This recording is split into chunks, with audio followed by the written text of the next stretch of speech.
My friend and I always used to walk through a wonderful, spacious park when we were younger. It was full of tall trees and it was very nicely maintained. In this large park, there was an abandoned mansion.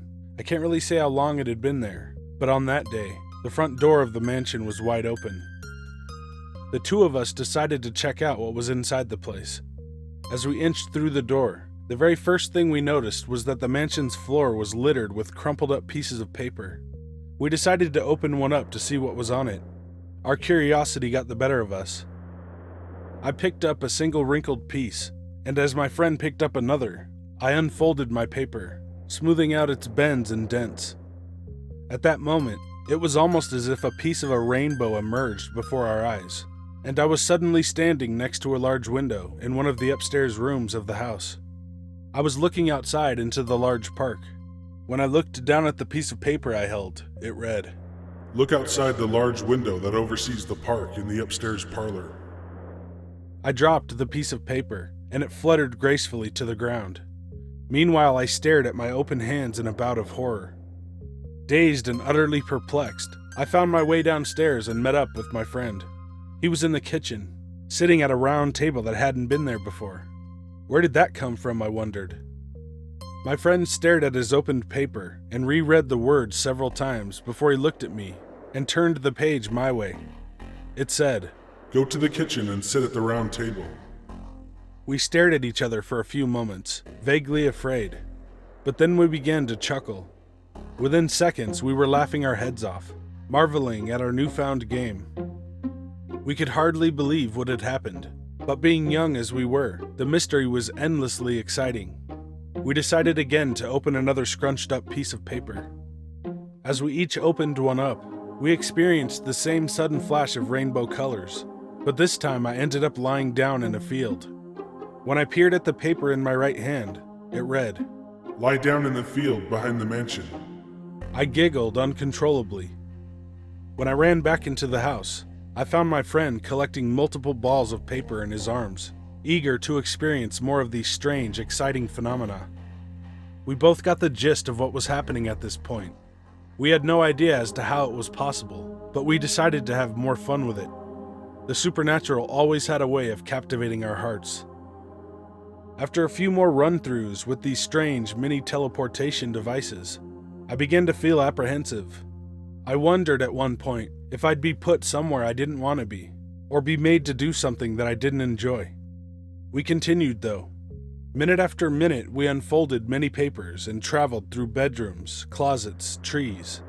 But then, after having been on the roof of the mansion, I stood before my friend, dead on the living room floor. I didn't scream. I couldn't. "Murder him," I read on my crumpled page, as I felt a surge of vomit and bile rising into my throat. Nothing came out, but the sickness spread to my stomach, my head, and my heart.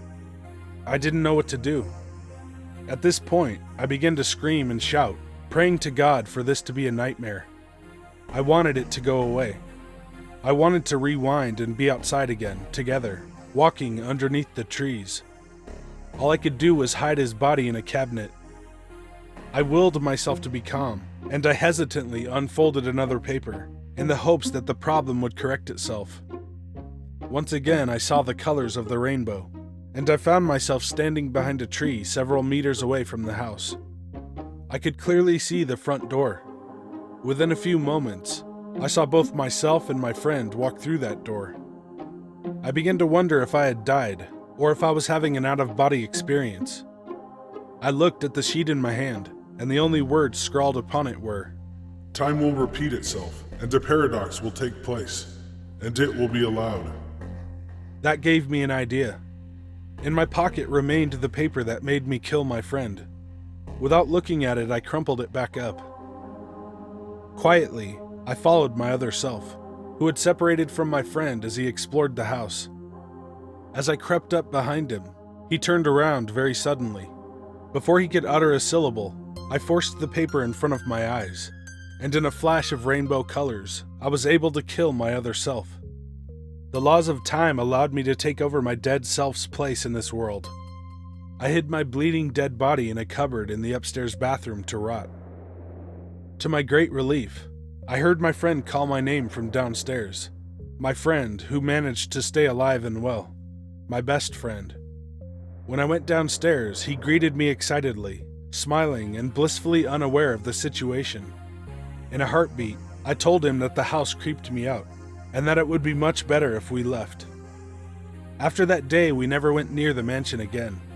I don't know if anyone saw or heard about anything that happened, but I recently heard from another friend that the house had been demolished. And I can tell you with great certainty that while this news is a relief, I dreaded the possibility that my corpse was uncovered in the bathroom cabinet.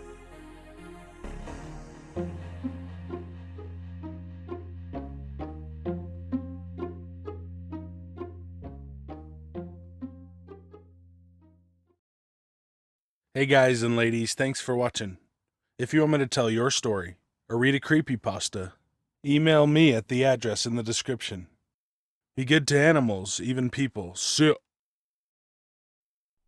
Ja, snämmar, Bergsbus, Rish. If you want me to tell your story, email me, you bitch.